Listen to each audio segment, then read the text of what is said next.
Good morning. Itong Mio Sporty na nilagyan natin ng 26mm na round.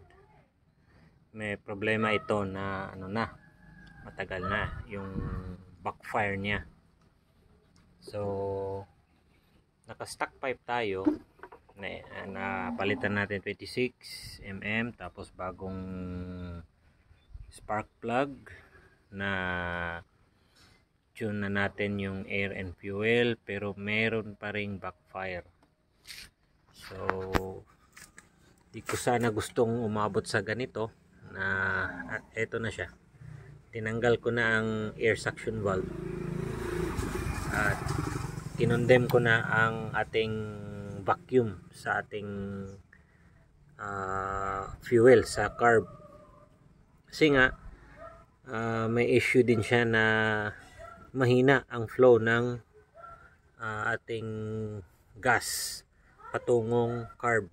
May instance na hindi siya delayed, kaya isa rin yun na kulang ang supply sa carb. So ang ginawa natin is kinondem natin siya. Ayan, dinilit natin yung may o-ring sa fuel cock. Ito sa loob, tinanggal natin yung maliit na o-ring, tapos nilagyan natin ng stopper, ayan, yung sa vacuum, tapos diretso na itong sa fuel line papuntang carb. Tapos nilagyan natin ng fuel filter, ayan. So pandarin natin.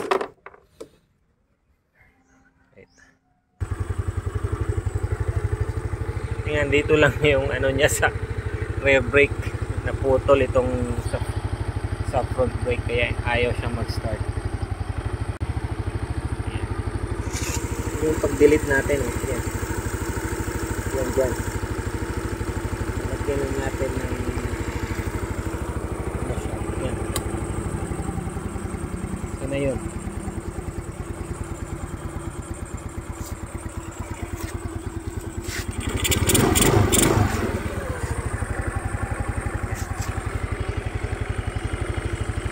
Yan, ito yun yung dinilit natin, ang vacuum sa head. Yan. Tapos yun na, curve, open lang, hindi natin nilagyan ng velocity.